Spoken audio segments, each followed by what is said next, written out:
Well, as you all know, we had some incredibly sad news yesterday. Liverpool and Portugal forward Diogo Jota and his brother André Silva were both tragically killed in a car accident just a couple of weeks after Jota got married to his long-term partner. He leaves behind 3 children.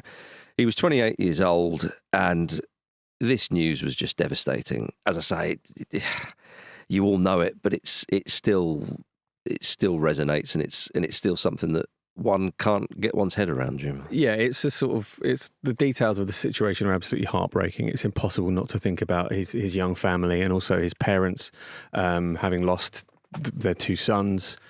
They must have been so proud of the lives they'd created and the future they were going to have. And it is the sort of situation where those lives are changed forever now, and it's just impossible to look at that without a deep, deep sadness. Mm-hmm.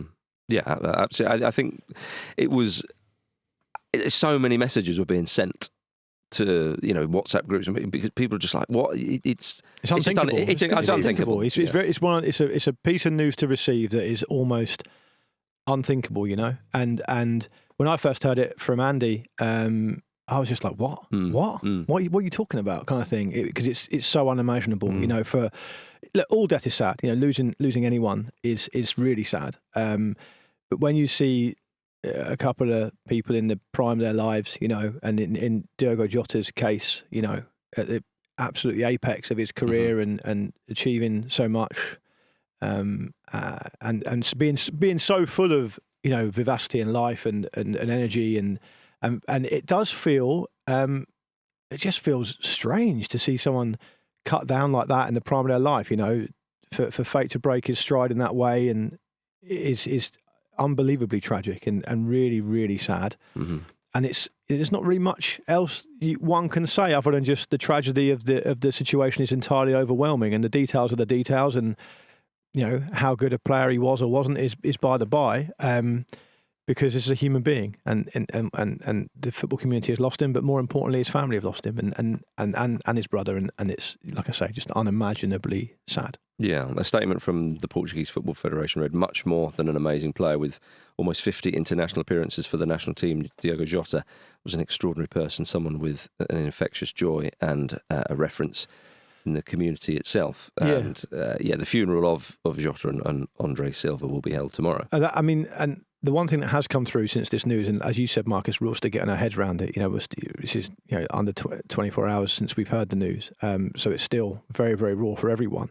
But one thing that has come out already is really the outpouring of the football community at large, talking about not what a great player he was, which of course he was, but what a great person he was. And if there's one small crumb of comfort that can be collected from this, it's the idea that the football community, the people of Liverpool particularly, Portuguese people as well, of course, can come together and hopefully in time celebrate an amazing life of what was clearly an amazing person. We didn't know him, but we hear these tributes that pour in from all aspects and all parts of the football world.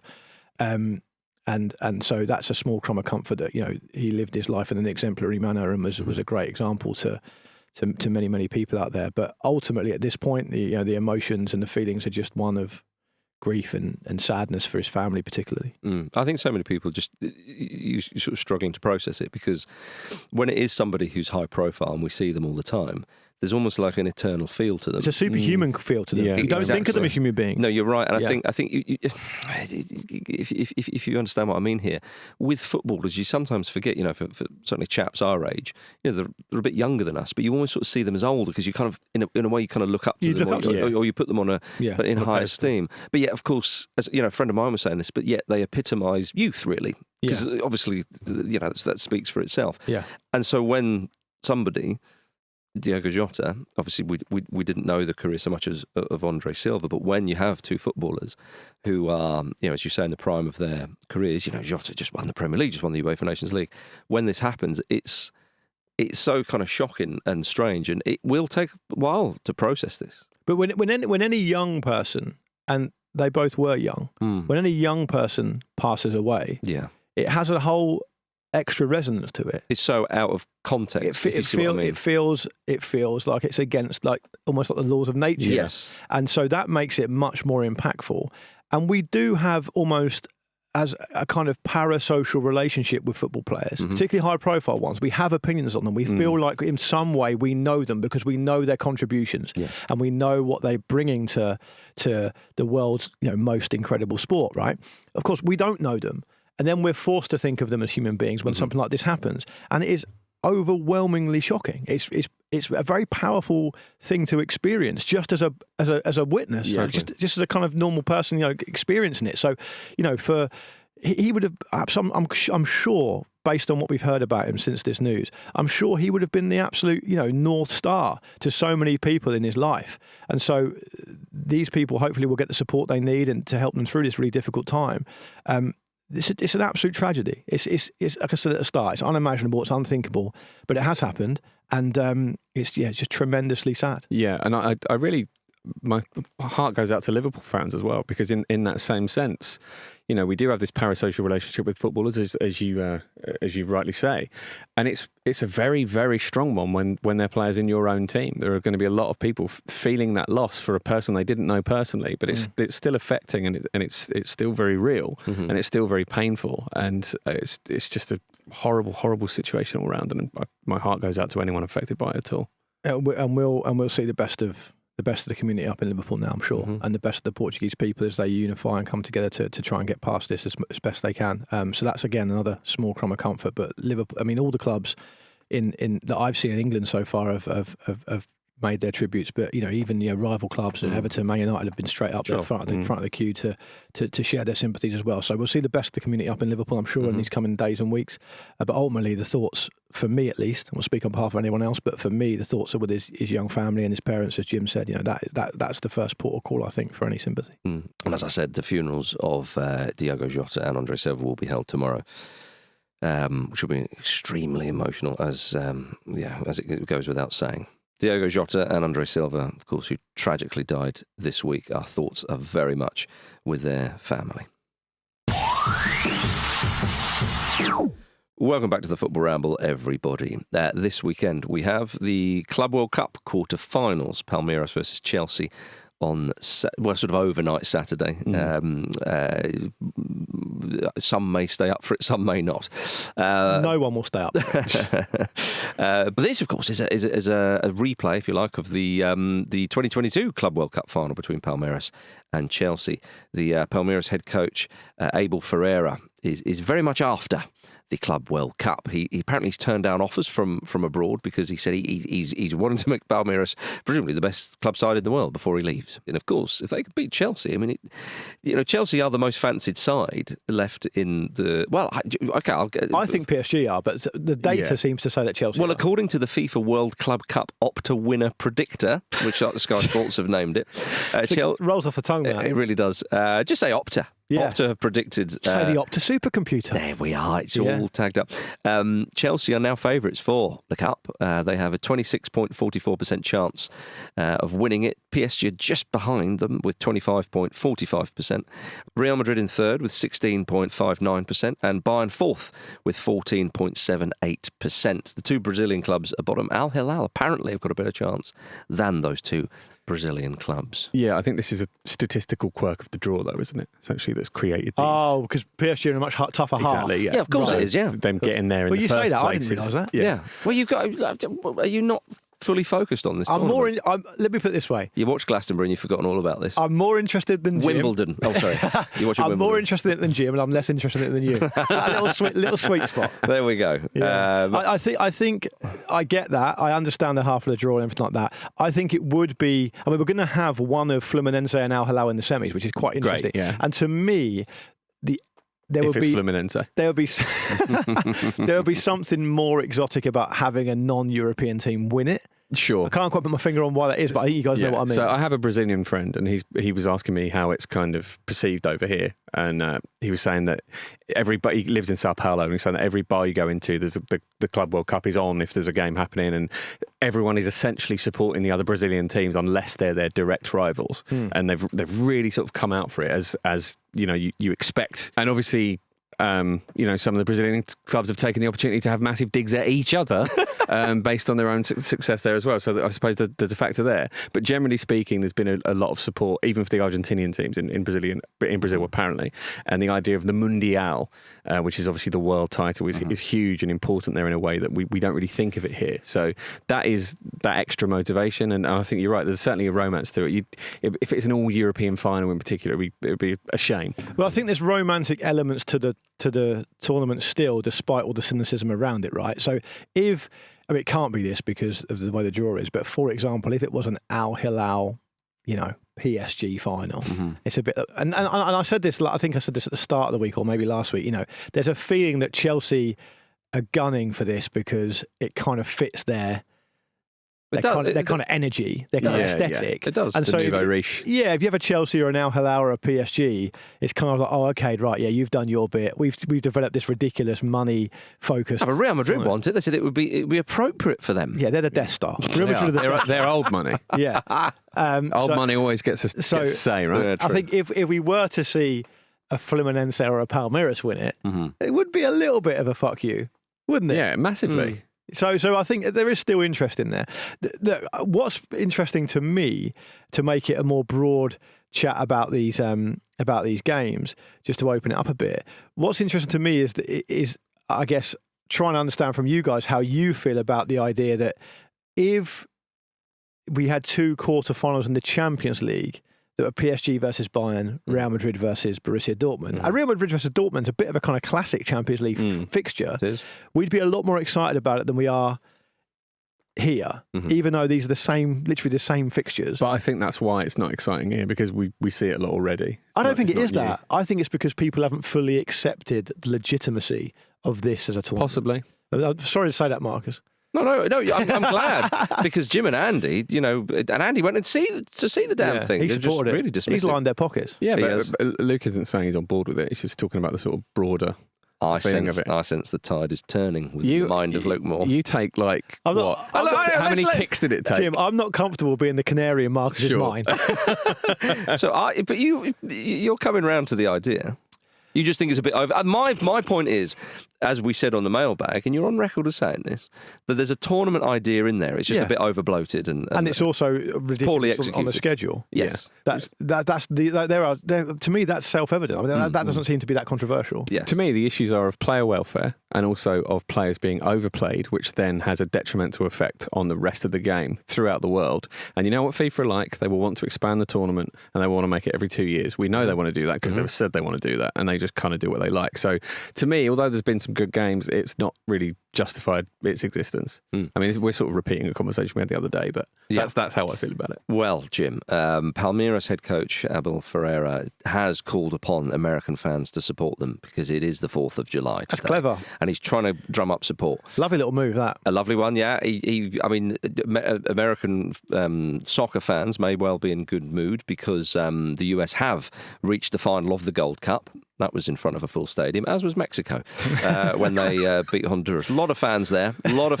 Maybe they've all gone there. Abel Ferreira's done an absolute Argentinian of a quote as well, hasn't he? It can be a good opportunity for the local people to join up with us against the English, because tomorrow, if I'm not wrong, it's Independence Day against the English. Yeah. The British, if you want to be more accurate, but I take the sentiment. And although recent developments may kind of undermine what I'm about to say, but the US aren't technically at war with Britain anymore.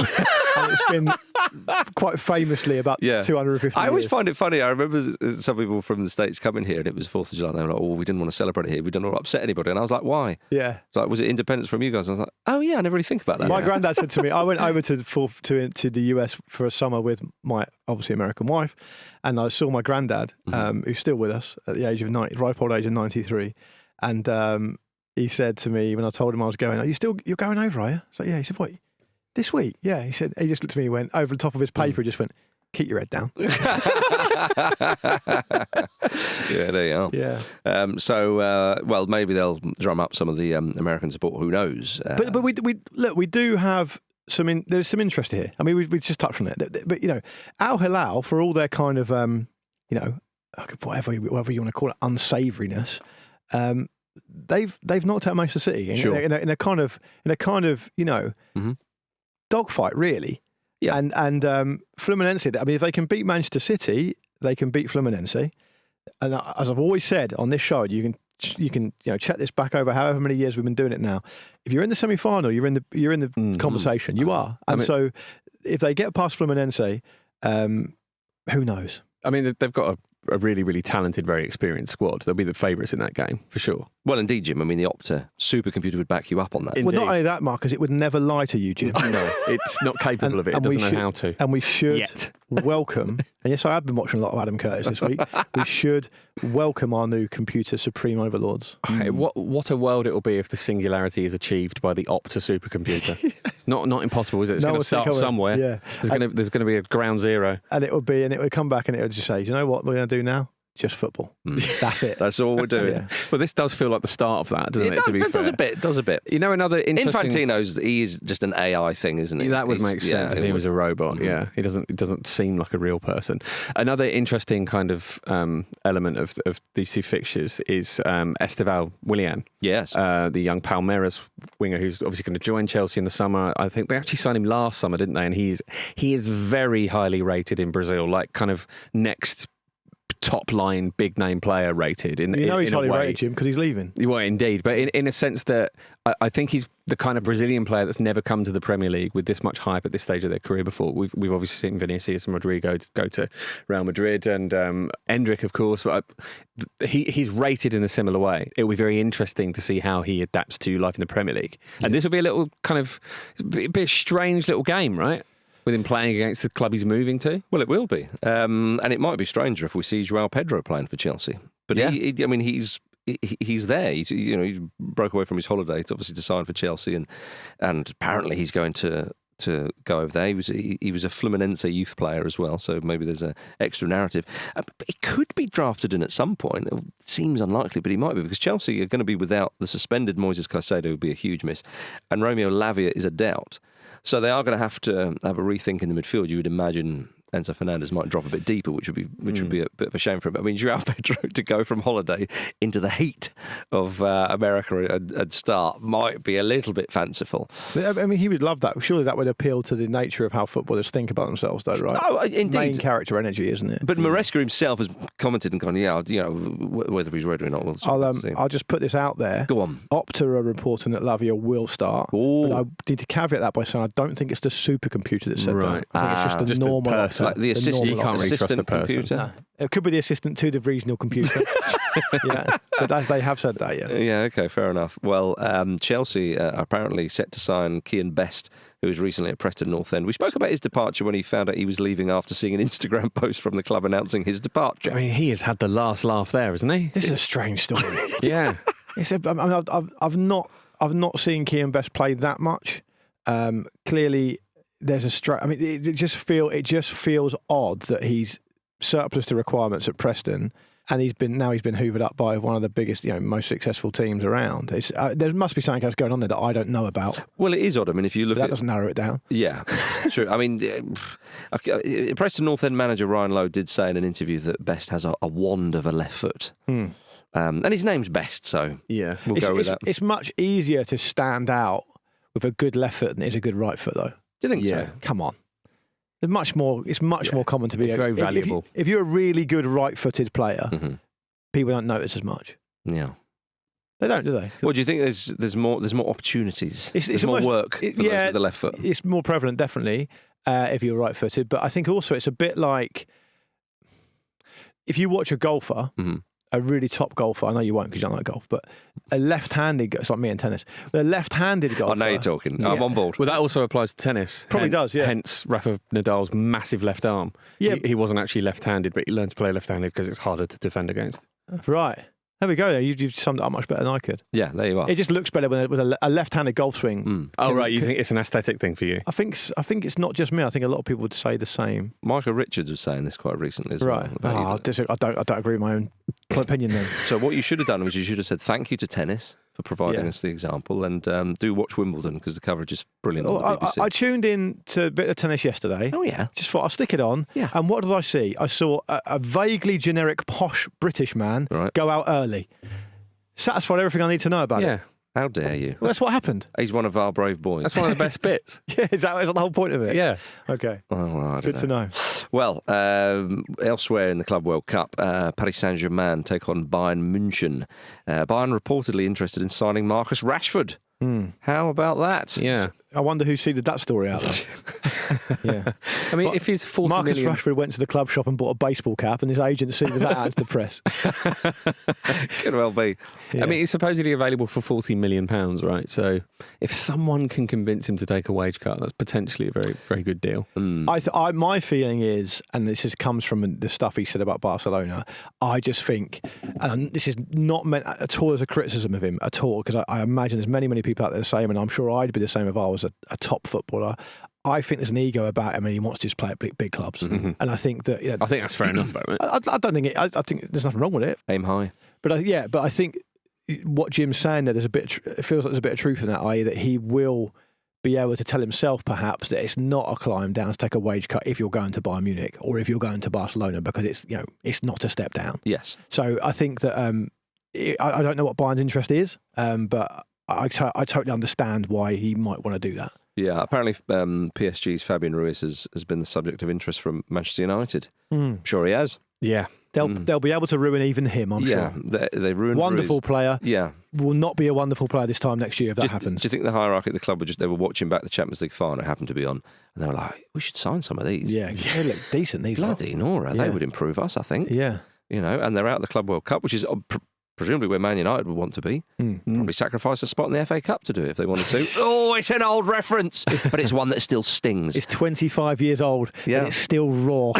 They still did it. They did do it. They still did it, They Jim. did, yeah. Raz, you mentioned Real Madrid and Dortmund earlier. This game on Saturday at 9 p.m. will be Real Madrid's 67th official match of the season. Okay. Yeah. It will equal the all-time European record for games played in a single campaign, which Liverpool did in 1983-84. So there you go. Lots of football has been played, and think about how footballers treated themselves back in those days. That was a really interesting aspect. I couldn't believe that fact, because Chelsea 2012-13 also shared the record. But you think, well, okay. So I looked at these games for Liverpool in 83-84. I thought, what on earth was happening there? Was the sort of Anglo-Italian cups here and like Fairs cups there and whatnot? But they were in the Charity Shield. It was a League Cup, though, wasn't it? The League Cup they played. I love how you start with a Charity Shield, a one-off game. They all count, right? So it's the Charity Shield. There were 22 games, 22 teams in the league that season. They went out in what was then the fourth round of the FA Cup, so that's just 2 games there. They won the European Cup, which was 9 games in total, all knockout games, but over 2 legs. But a lot shorter competition than what we have now. So it is the League Cup that's done it. So every round was 2-legged, and the final went to a replay. Yeah. At one point, they played Fulham. It was 2-2 on aggregate, so they played a third game. I think they played either 13 or 14 League Cup games that season. But they used to do this in the World Cup back in the day. If it was a draw, they couldn't decide. They'd be like, oh, we're going to have to replay this a few days later. People had time back in those days. Yeah. Don't worry, we'll sort the competition out. So Real Madrid. But it is. Sorry, just to cut in, it is pretty interesting to hear that it was possible to play that many games back then as well. I suppose for sure, the argument would be one of intensity of the games, the pace of the games, the quality of the opposition. 2 subs back in those days, was it? Yeah, true. That's true, though. Yeah. I mean, and players were, they didn't look after themselves. Which, weirdly, though, that means they got injured less. Because they're kind of like that F1 is not cars a scientific now. opinion. That is not a scientifically qualified opinion from Jim Campbell. But I've heard this before. As you all know, I'm not a qualified physiotherapist. So they were so pissed they were still a bit loose. But the theory is that when you're sort of tuned up in the way that players are now, you're more susceptible to injury because it's like an F1 car style situation. Okay. When you can absorb knocks a bit more if you've got a bit of timber. Gareth Bale was saying that, I think, in his prime. Have you seen some of the knocks they took in the early 80s? Oh, yeah, sure. I think it is stunning that Liverpool 83-84 played that amount of games. It is mad. And they had an amazing season. I've seen it said before that it's a myth that there are more games now, and this suggests that may be true. Well, the final point on that Liverpool 83-84 season is that they played Danish club called Odense in the I think it was the first round of the European Cup, and they won the I think it was the second leg 5-0. And in there was an own goal by an Odense player. And the report I read just listed it as own goal. Didn't bother even naming the guy. So the attention to detail for stats then was probably a little bit different. They didn't give a damn. The supercomputer was a long way away. Yeah. Well, AC Milan bound Luka Modric has played 71 competitive games this season for club and country as he approaches his 40th birthday. I cannot believe he's going to Milan. I'm delighted he is. It feels abusive. It does. Yeah. I understand. That's not starts. No, indeed, but still, 71 game involvements, is that what we call it now? It's still quite something, though. Now, La Liga president Javier Tebas is very much on board Jim's bandwagon. He's vowed to do everything possible to make sure the Club World Cup never happens again.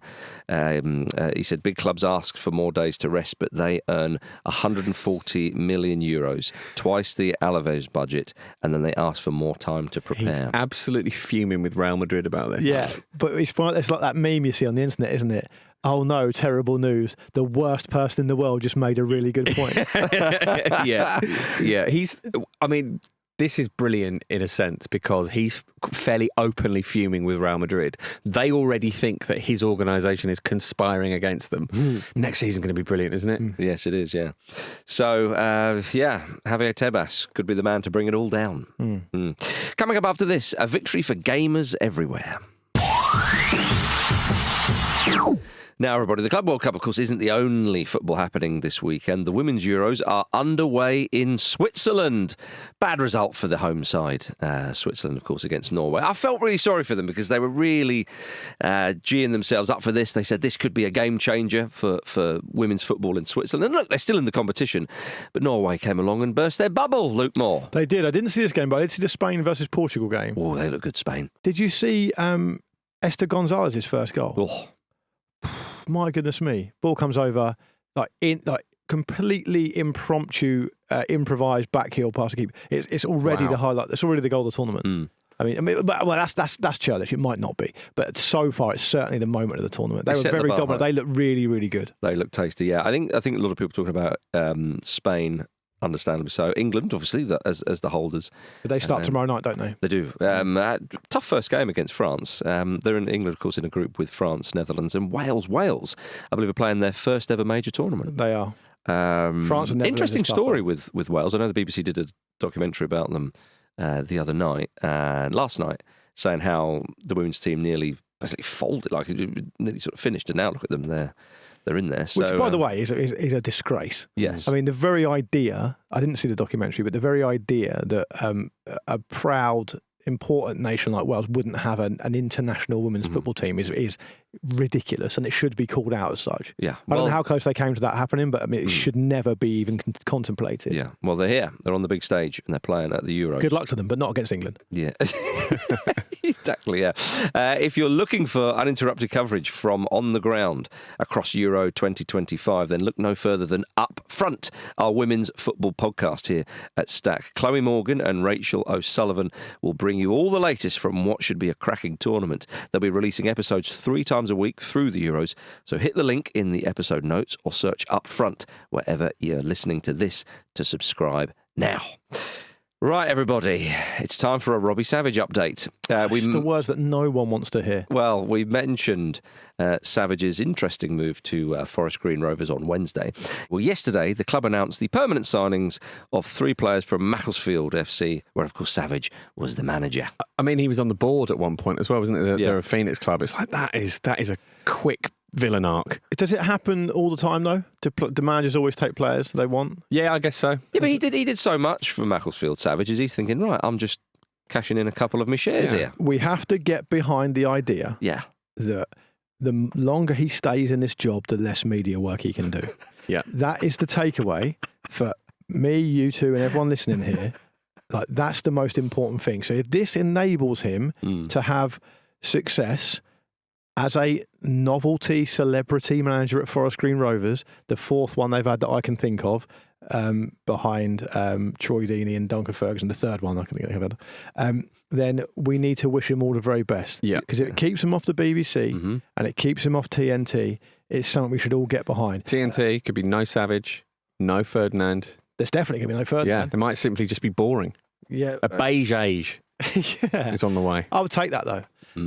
But Forest Green Rovers are a really interesting case because they've clearly got a kind of celebrity owner who likes to do things a bit differently. And I'm not criticising him for the way he looks at the world. I actually think if more people looked at the world in that way, from an environmental standpoint, I think the world would be a better place. It's a bit wacky, though. He's very wacky, and you should never go full wacky. No. That's why I've got a moustache, but not turned up at the sides. Right. A moustache is a legitimate facial hair decision. But Reynolds had one.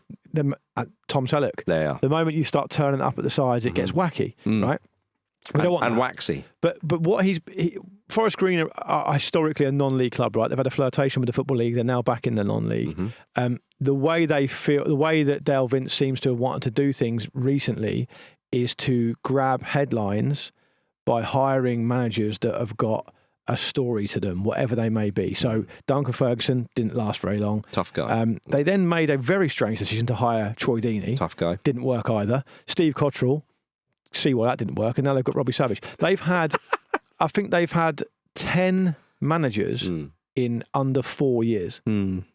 So it's an odd one. You don't want to suddenly make this job into a bit of a poison chalice. But what you have, in the beautiful surroundings of the Cotswolds. But what you do have to acknowledge, and believe me, it pains me to do so, Savage's job as manager at Macclesfield, he did a good job. He did. And arguably, he's earned the right to do this. He totally has. I genuinely respect what he did at Macclesfield. There's absolutely no doubt about that. To also as well, like, he's a high-profile name, and he played, a load of appearances in the Premier League, lots of international caps. So it's a word we don't often think of when talking about Robbie Savage, but I think you could say there was maybe an ounce of humility or modesty when he takes it. Absolutely. He goes in at Macclesfield. And I think that he is actually the type of guy that in that kind of environment really could thrive, as he's shown, and say, right, roll your sleeves up, lads. We've got to get out of this division. It's going to be difficult, and he could be quite a galvanising guy. He could rub everybody up the wrong way. I mean, the thing is, I suppose, is the Macclesfield part of his career as a manager is slightly different, possibly very different, just because he has an affinity with that part of the world, right? Yeah. I think he ended his career at Stockport, which is near there. He takes on Macclesfield. He's instrumental in what happens there as a Phoenix club. As Jim said, he becomes a board member, and he's there for a really long time. It's like almost 5 years, right? So he has an affinity with the place, and he identifies with it. Forest Green Rovers is a completely different part of the country, different situation, no real ties to it. I'm not suggesting he won't be successful for that point of view, but it's a different challenge, and we'll find out a lot about whether he is actually a serious guy. Because the thing about Savage is, look, I don't personally enjoy his output. Everyone knows that.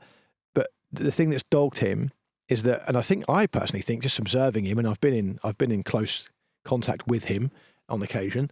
I'm sad to say, is that he's desperate to be taken serious as a guy, but nothing he does is really worthy of that. So this is a real chance. This might be. Because if he can get them into the Football League, that'd be a huge achievement. Getting any team out of that back into the Football League. Back into the Football League, indeed. Anybody getting, especially if you've dropped out of it, it's so difficult to get out of that league and back into the Football League. So if he can do that, my goodness, what an achievement. And look, they had a respectful season last year. What did they finish? Third. So there's a chance. And also signing those three players, I mean, two of them were both in the Northern Premier Team of the season, so they've got a bit of pedigree. It's a step up, but we shall see. Now, gentlemen, I want to finish with this. Serie A has lost a lawsuit against a gamer who recreated real goals using the EAFC game, which, of course, used to be FIFA. Serie A had asked the court to confirm that the audio-visual rights should be extended to images from games played on consoles that were inspired by real events. I mean, you probably want to do more detail on this, but just to cut in, I've got so many questions. Right. One is who on YouTube is doing this? Because I see it happen all the time. Who is actually doing this? It's a real skill, though, right? Is it a skill we need, though? No, but I mean, we're way past that, aren't we? So as a society, we are way past that. I don't understand why Serie A care about this specific part of it. I get why they don't want people to upload footage. I think the first question is I wouldn't worry about that. I think it's unnecessary. The second question, yes. Because I think a kid trying to recreate goals on EAFC, that real goals, it's like, surely we all do that. We all did that back in the day. It's just kids want to have fun. Well, I mean, how harmless is that? Yeah. Very harmless. And also, I mean, the court decided it was a the game as skill. You know, you're using the game as an instrument to express your own ability within it. And crucially, not infringing on the rights. Indeed. I wouldn't be anywhere near an expert in IP or anything like that. But also... But you're going to have a go. I am, bloody right. This is my time. Presumably, you know, when EAFC do the deals they do for the image rights of the players, for the teams, and up until very recently, it might still be the case that certain teams aren't on there anyway because they can't do those deals.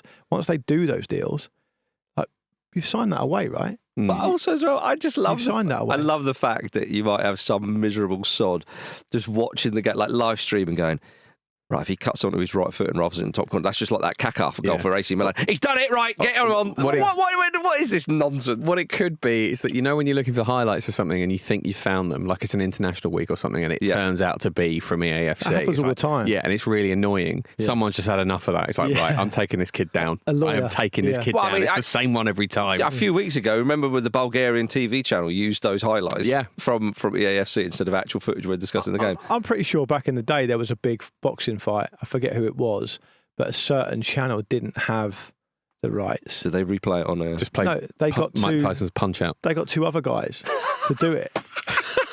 That's class. Yeah. Like a Baddiel and Skinner recreation. Yeah. That's amazing. And people will say, what's the explanation for that? The explanation is, it was the 90s. Yeah. That's all you need to know. Just a bit of banter. It was just a bit of fun, everybody.